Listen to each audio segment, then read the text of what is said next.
Film akan menceritakan tentang dua tokoh utama bernama Stick dan Bobby yang kini sedang mengunjungi markas seorang bos mafia Meksiko bernama Papi Greco. Bobby datang membawa pesanan Papi berupa 500 paspor ilegal dengan imbalan berupa narkoba senilai 100.000 US dollar. Namun, Papi Greco secara sepihak tidak menepati janjinya dengan ia memberikan Bobby uang tunai dalam jumlah yang setara. Sebagai maklar yang bermulut lancip, Bobby menjelaskan bahwa ia tidak bisa menerima uang karena rekan yang membantu membuatkannya paspor hanya ingin dibayar dengan narkoba. Greco menolak untuk memberikan narkoba yang semula dijanjikan karena Papi kini sedang dicurigai oleh intelijen atas penjualan perdagangan barang haram tersebut, dan maka dari itu Bobby bersedia menunggu situasi mereda dan menerima narkoba seperti kesepakatan awal. You owe me. Dari luar markas, Stick menunggu Bobby sambil mengamati para preman yang sibuk bermain tembak-tembakan dengan kepala ayam sebagai target. Melihat kemampuan anak buah Papi Greco yang sangat di bawah rata-rata, Stick pun menunjukkan kemampuan tembaknya di depan anak buah Greco. Wink at him? I did wink at him because he's my bitch now. Dalam perjalanan pulang ke Amerika, Stick tersambar ide untuk merampok seluruh uang milik Papi Greco dan setelahnya mereka dapat hidup foya-foya dan pindah negara. Bagaimana tidak, Papi Greco setiap seminggu sekali selalu mengirim koper penuh dengan uang dan menyimpannya di safety box, dan menurut perhitungan kasar Stick, jumlah uang itu saat ini mencapai sekitar 3 juta dolar, di mana obrolan mereka terpaksa terhenti saat mereka tiba di perbatasan Amerika. Dan anehnya lagi, tiba-tiba mobil mereka dikelilingi oleh puluhan polisi.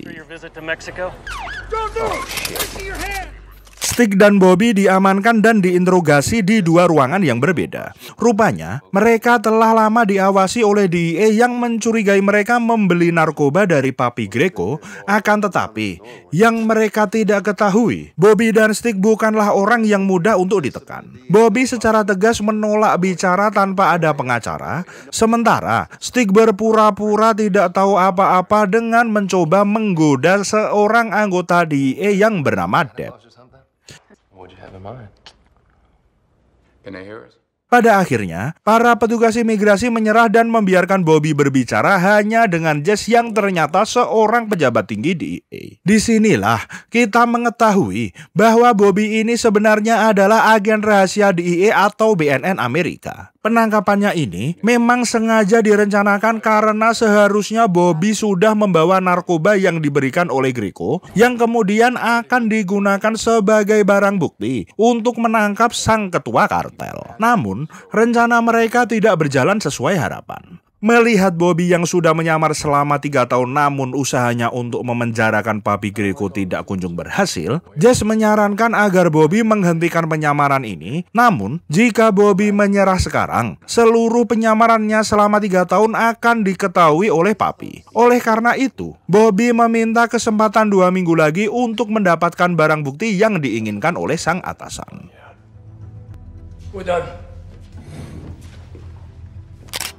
Malam harinya, Bobby dan Deb sedang menikmati waktunya bersama di sebuah hotel. Ternyata, mereka berdua menjalin hubungan tanpa status. Di tengah percakapan mereka, Bobby mengungkapkan pemikiran Stick untuk mencuri uang Papi Greco kepada Deb. Dia berpikir uang-uang yang Greco simpan di deposit box bank pasti merupakan hasil dari transaksi ilegal yang tidak pernah dilaporkan ke otoritas pajak. Dan jika mereka berhasil merampok bank dan pihak kepolisian berhasil melacak dari mana uang itu berasal, pasti Greco bisa dijebloskan ke penjara atas tuduhan penggelapan pajak.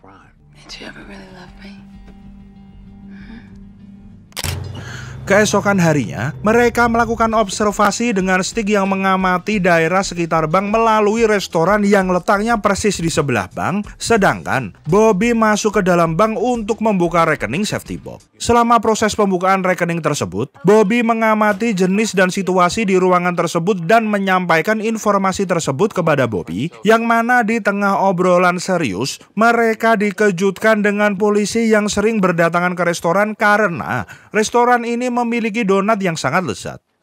Dinilai itu dapat menghambat aksi mereka besok, Stick pun mengambil langkah cepat dengan menyalakan alarm kebakaran sehingga restoran tersebut segera dikosongkan, dan setelahnya Stick melempar korek api ke kompor hingga restoran itu meledak. Is that all you gonna leave for a tip?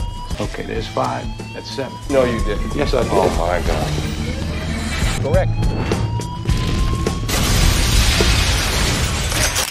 Malam harinya, Bobby kembali bertemu Deb di sebuah hotel. Sembari mengetap oli, Bobby memberikan informasi lengkap tentang perampokan yang akan dia lakukan dan meminta Deb untuk bersiap dengan Deb dan DEA lekas menangkapnya tepat ketika mereka keluar dari bank. There's a way to protect you, even when you want to. Di waktu yang sama, Stick mampir untuk menemui teman-temannya, dan betapa terkejutnya Patrick ketika Patrick melihat bahwa teman-temannya tersebut ternyata berpakaian militer. Di luar dugaan, Stick juga seorang agen khusus angkatan laut yang juga menargetkan Papi Greco. Lucunya lagi, meskipun mereka sama-sama berperan sebagai agen, mereka berdua tidak saling mencurigai satu sama lain. $3 million from the bank. We run cross-border ops on Poppy and all the other cartels. So tomorrow. Keesokan harinya sebelum melaksanakan aksi perampokan, mereka memutuskan untuk masuk ke kantor polisi setempat. Dengan langkah cepat dan efisien, mereka berhasil melumpuhkan dan mengunci semua petugas yang sedang berjaga. Taktik serupa pun mereka terapkan di bank, di mana mereka berhasil mengatasi petugas keamanan, menyandra para pegawai, dan memasang bahan peledak di setiap deposit box. Fire in the hole!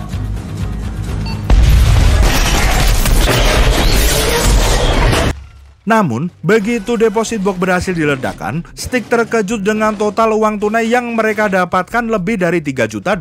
Bobby sebenarnya tidak berniat untuk membawa semua uang itu, tetapi karena dia yakin permasalahan ini akan segera dibereskan oleh DEA, ia memutuskan untuk membawa seluruh uangnya keluar dari bank. Akan tetapi, Bobby sedikit agak bergidik karena di saat pelariannya, tidak ada satu anggota DEA pun yang mengejar. Begitu mereka tiba di tengah gurun, Stick tiba-tiba menodongkan senjatanya ke arah Bobby dan menembak salah satu lengannya.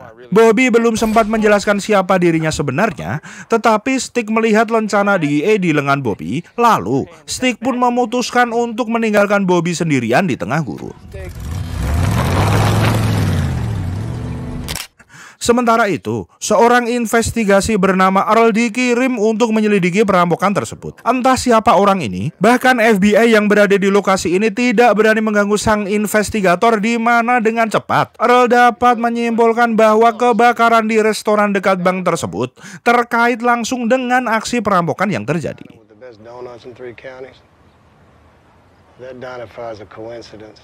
Singkat cerita, Stick bertemu dengan atasannya yang bernama Quinn sambil membawa semua uang hasil rampokan yang setelah dihitung-hitung jumlahnya mencapai 43 juta US dollar. Stick sempat takut apabila dia dituduh mencuri untuk keuntungannya sendiri, namun dengan enteng Quinn tidak mau menggubris hal tersebut. Yang terpenting menurutnya adalah tidak adanya saksi mata dalam aksi perampokan tadi. Mendengar kabar bahwa Bobby dalam kondisi yang belum pasti tumbang, Quinn mengajak anak buahnya untuk kembali ke gurun untuk membunuh Bobby yang merupakan saksi mata kunci dari kejadian ini. Assign 2 of the boys to stow the money back at the naval base. Rest will come with us, check on the body, Mr. Bean. Tiba di gurun, mereka tidak bisa menemukan Bobby. Sadar akan diberangus sang atasan, Stick pun melakukan perlawanan apik dengan dapat mengimbangi kepungan 5 orang bersenjata dengan berkemampuan militer. Tidak mau melawan teman satu kesatuannya sendiri, dia lebih memilih untuk kabur dan meninggalkan Quinn beserta anak buahnya di tengah gurun.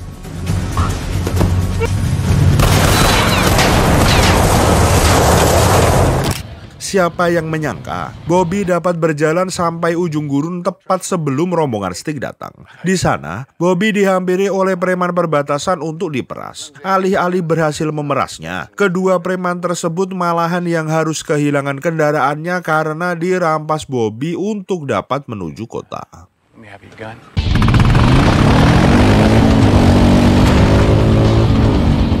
Sesampainya di kota, ia segera mencari temannya seorang dokter hewan yang bernama Kenny untuk meminta bantuan mengeluarkan peluru dari lengannya. Kenny awalnya enggan membantu. Namun, pernyataan tersebut harus kembali ke tenggorokan Kenny karena Bobby mengancam Kenny akan menjebloskannya ke penjara karena Bobby tahu Kenny menjual pil anjing gila ke anak bawah umur.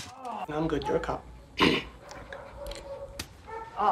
You have the right to remain silent. Setelah lukanya ditangani, Bobby segera mencari Deb yang saat itu sedang berada di hotel untuk bertemu kekasih gelapnya yang bernama Harvey. Masa bodoh dengan kelakuan HTS-annya, Bobby meluapkan kemarahannya dan mempertanyakan Deb, kenapa you tidak datang ke bank untuk menggerebek Ai? Deb pun menjawab bahwa mereka sebenarnya datang, tetapi Bobby yang terlalu kecepatan pergi. Sebelum Bobby pergi, ia meminta Deb untuk menyelidiki identitas Stick karena Bobby mulai curiga bahwa Stick ini bukan warga sipil biasa. I'm going to Stig's apartment. See what I can find out. All right? Untuk membuktikan kecurigaannya, Bobby kemudian menyusup ke apartemen Stick, namun ternyata kedatangannya telah diantisipasi. Stick memantaunya dari atap gedung seberang dengan memanggul sniper di pundaknya. Melalui telepon, mereka saling melemparkan pertanyaan tentang identitas satu sama lain. Dengan cermat, Bobby mengetahui identitas Stick yang sebenarnya anggota militer dari jenis senapan yang dia gunakan. It's a beautiful rifle, Stick. You like that?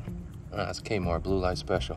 Now answer my question. Di tengah percakapan, Stick dikejutkan oleh 3 orang rekannya yang tiba-tiba datang. Entah apa yang terjadi, Stick berubah 180 derajat membantu Bobby melarikan diri dari kepungan angkatan laut. Berkomunikasi melalui telepon, Stick memberitahu setiap gerakan musuh. Akan tetapi, taktik tersebut tidak berjalan mulus sampai Stick terpaksa melepaskan tembakan untuk mengalihkan perhatian musuh agar Bobby dapat kabur dengan selamat.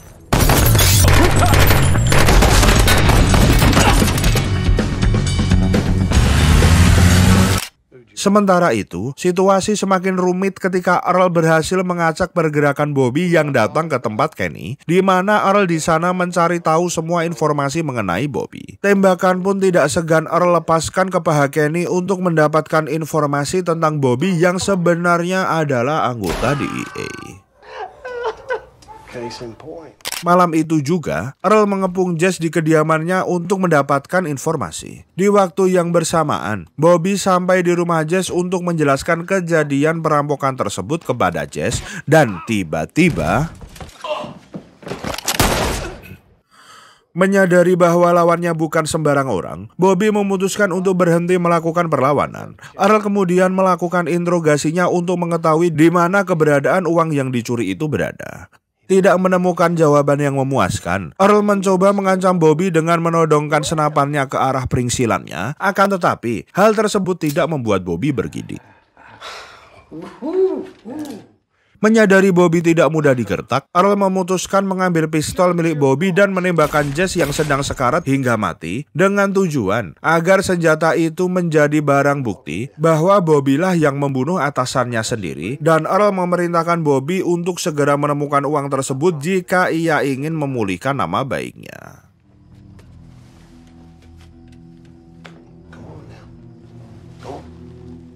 Bobby yang ingin mencari tahu siapa sebenarnya pemilik uang itu memutuskan untuk menemui Papi Greco di kediamannya. Namun, baru saja menginterogasi Papi Greco, tiba-tiba ternyata mereka berdua memiliki tujuan yang sama, yakni mencari tahu siapa pemilik asli uang tersebut. Pertengkaran pun kembali terjadi hingga mereka berdua harus kabur dari tempat tersebut karena ditembaki oleh anak buah Papi Greco. Di perjalanan, Bobby dan Stick terlibat aksi saling kepet satu sama lain karena ingin menguasai Papi Greco seorang diri, di mana akhirnya Bobby berhasil menghentikan Stick tepat di tengah gunung.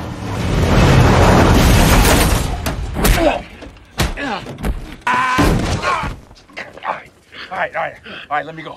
2, 3. Ow. Di ujung perjotosan, Stick dan Bobby memutuskan untuk berdamai dan saling membongkar identitas asli mereka. Setelah memahami situasi mereka yang telah dikhianati oleh kesatuannya, mereka sepakat untuk bekerja sama dan membawa Papi Greco ke suatu tempat untuk diinterogasi. Hold on.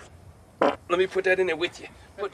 Di sebuah garasi, mereka mulai menginterogasi Papi Greco tentang asal-usul uang yang mereka rampok dari bank. Dari sini, sebuah fakta mengejutkan terungkap. Uang tersebut merupakan bukan uang pribadi milik Papi Greco, melainkan setoran rutin ke CIA. Ternyata, semua kartel narkoba di Amerika dan Meksiko diwajibkan menyetor 7% dari pendapatan mereka setiap bulan kepada CIA. Dengan kata lain, uang senilai 43 juta dolar yang mereka ambil merupakan dana gelap CIA yang terkumpul dari berbagai aktivitas ilegal.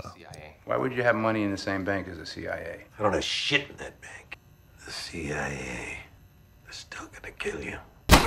Di tengah interogasi, Deb datang ke tempat tersebut yang ternyata tempat itu adalah garasi rumahnya. Deb mengecam Bobby yang membawa kriminal tersebut ke rumahnya. Stick yang menyadari perdebatan mereka seperti orang yang berumah tangga pun memilih untuk tidak terlibat dengan Stick kembali menginterogasi Papi, namun dia dikejutkan oleh teman-teman militernya yang sudah berada di lokasi.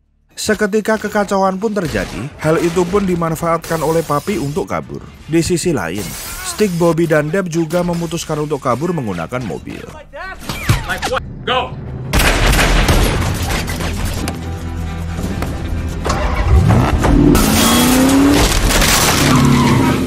Greco yang berhasil mencuri mobil tetangga, diam-diam mengikuti mereka dari belakang dengan sambil menghubungi anak buahnya untuk membuat perhitungan. Dari dalam mobil, Bobby merasa Deb berkhianat. Bagaimana ceritanya? Quinn tahu mereka bersembunyi di rumah Deb. Belum sempat menjelaskan sesuatu, tiba-tiba puluhan anak buah Papi Greco tiba di lokasi lalu menahan Bobby dan Stick, sementara Deb tiba-tiba menghilang tanpa jejak.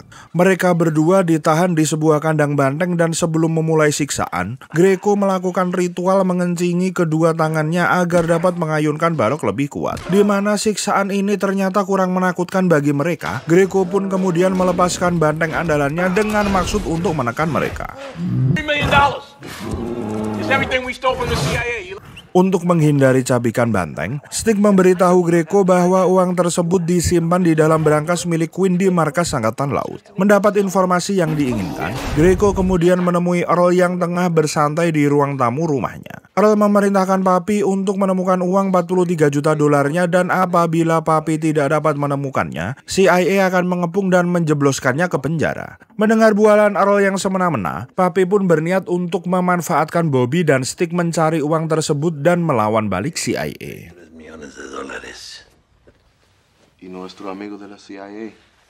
Papi kemudian melepaskan Stick dan Bobby dengan syarat bahwa mereka harus mengambil kembali uang 43 juta dolar dari berangkas milik Quinn. Mereka hanya diberi waktu 24 jam untuk menyelesaikan misi ini, dan apabila misi mereka gagal, nyawa Deb akan menjadi taruhannya. Untuk kembali ke Amerika, Stick dan Bobby harus melewati medan non-mainstream dengan harus melewati gurun dan sungai karena status mereka yang kini menjadi buronan Amerika.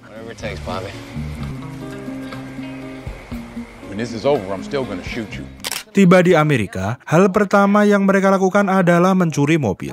Di tengah mereka mengobrol, mereka menemukan sebuah kesamaan yang sangat aneh, di mana Stick membawa uangnya menemui Quinn ternyata adalah hotel yang sama dengan lokasi pertemuan Dev dan kekasih gelapnya. Ini menimbulkan pertanyaan baru. Mungkinkah Quinn adalah Harvey? Setelah mendapatkan mobil, Stick mengunjungi seorang kenalan lama untuk mengambil berbagai senjata dan menuju ke markas Angkatan Laut. Di sepanjang perjalanan, Stick tampak santai sementara Bobby gelisah memikirkan bagaimana menembus penjagaan ketat markas Angkatan Laut. Belum juga menemukan ide, tiba-tiba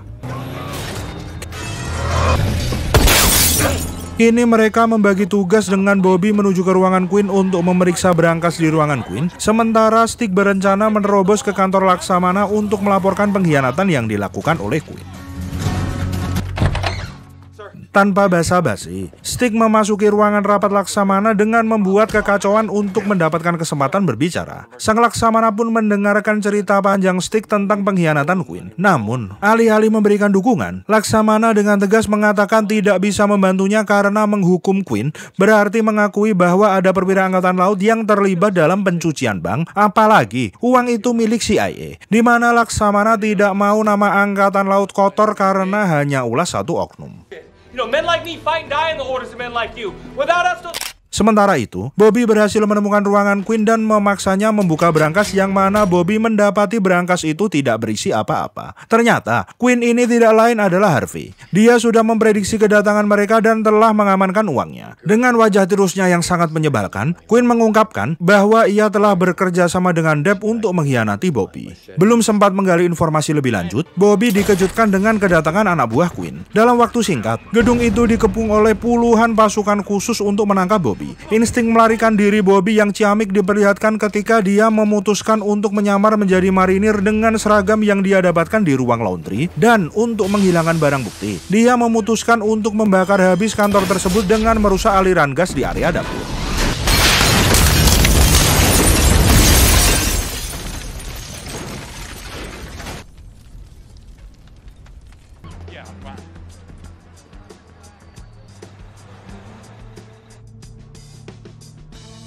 Beralih ke Depp yang sedang ditahan, di sana Depp menjelaskan bahwa uang tersebut sebenarnya tidak pernah berada di markas Angkatan Laut. Papi pun mulai mengerutkan wajah dan menanyakan keberadaan uang itu, akan tetapi Depp hanya menjawab dengan selengean tidak jelas. Geram akan tindak tanduk Depp, Papi pun menghubungi Bobby dan mengingatkannya bahwa batas waktu yang diberikan sudah habis. Bobby pun berusaha meyakinkan Papi bahwa ia sudah mengamankan uang tersebut, akan tetapi Papi sudah mengetahui bahwa itu adalah kabar palsu. Di ujung telepon tersebut, Depp sambil menangis mengatakan kata-kata manis untuk Bobby sebagai salam perpisahan. I'm sorry. hello?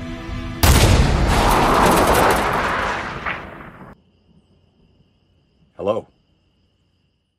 Bertemu di gelanggang kapal, Bobby dan Stick sama-sama mengalami kegagalan dalam melakukan misi hari ini. Ditambah lagi, Bobby mengabarkan bahwa Depp telah dibunuh oleh Papi. Mendengar kabar tersebut, Stick mengajak Bobby ke Meksiko untuk membunuh Papi Greco sebagai bentuk pembalasan dendam. Nah, terjadi selisih pendapat. Bobby tidak menolak ide balas dendamnya, akan tetapi ia merasa bahwa yang terpenting adalah memulihkan nama baik mereka terlebih dahulu, barulah menindas Papi. Mendengar penjelasan Bobby yang bertele-tele, Stick pun meninggalkan Bobby menuju ke Meksiko.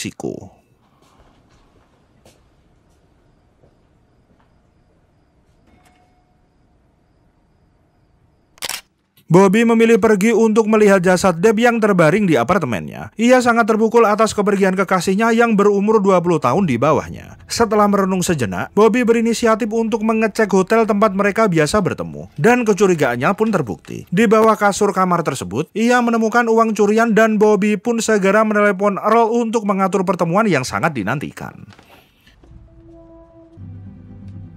Our deal still stand? I give you the money, I walk away clean. Singkat cerita, Stick mendatangi markas Papi dan mengatakan bahwa ia memiliki uang 43 juta dolar di bagasi mobilnya. Dan ia hanya bersedia menyerahkan uang itu jika Papi berhasil membunuh Komandan Quince, dan tiba-tiba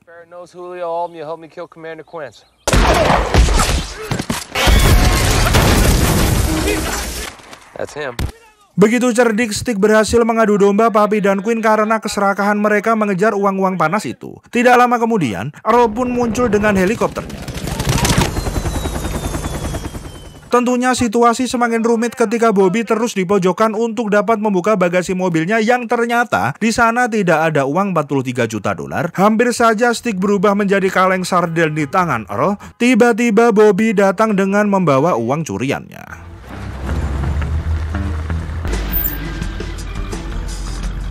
Now, who wants to see $43 million? Bobby pun lalu menyerahkan kunci mobil yang berisi uang itu kepada Earl. Stick yang tampak kesal dengan tindakan Bobby pun langsung memaki-makinya dengan brutal, akan tetapi Bobby meyakinkan Stick bahwa dia memiliki rencana lain yang akan sebentar lagi bisa kita saksikan. Make it rain.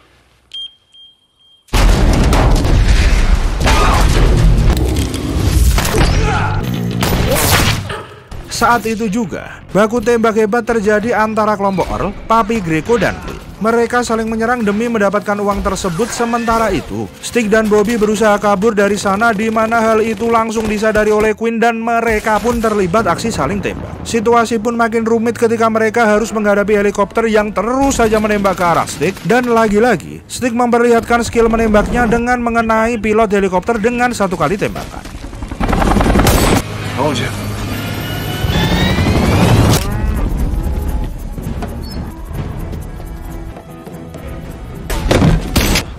Di kandang banteng, Stick dan Bobby mengalami kondisi yang sangat pelik, di mana mereka terlibat aksi saling todong dengan Stick yang mengarahkan senjatanya ke Earl membidik Bobby, Bobby membidik Quinn, dan Quinn menodongkan senjatanya ke arah Stick. Tak ada satupun dari mereka yang mau mundur, akan tetapi Bobby dan Stick dapat melewati kondisi tersebut dengan epic. You good? Never better. Mereka pun menghampiri Papi Greco untuk melakukan tembakan balas dendam atas kematian Deb. Dan setelah sang kartel tumbang, Bobby menembak paha Stick sebagai bentuk balas dendam karena di awal scene tadi, Stick telah menembak lengan Bobby. 1 minggu berselang, mereka kembali merencanakan perampokan baru di sebuah bank yang diduga menyimpan uang haram milik CIA. Di sebelah bank tersebut, juga terdapat restoran yang mereka pergunakan untuk mengamati bank, akan tetapi bedanya, di restoran ini tidak menjual donat yang cukup enak untuk menarik perhatian polisi sehingga mereka tidak perlu membakarnya. Di saat mereka akan pergi, Stick curiga terhadap Bobby yang membayar sarapan mereka dengan uang yang cukup banyak. Dengan kata lain, sebelum uang 43 juta itu diledakkan, Bobby telah mencuri sebagian dari uang tersebut. Dan film pun tamat. Terima kasih untuk Yanti, Imam, Lombok Merah, dan seluruh penonton di channel ini. By the way, selamat mencoblos untuk teman-teman yang sudah memiliki hak pilih. Sekian video kali ini. Mohon maaf apabila ada salah-salah kata. Patrick beserta kru undur diri dan bye.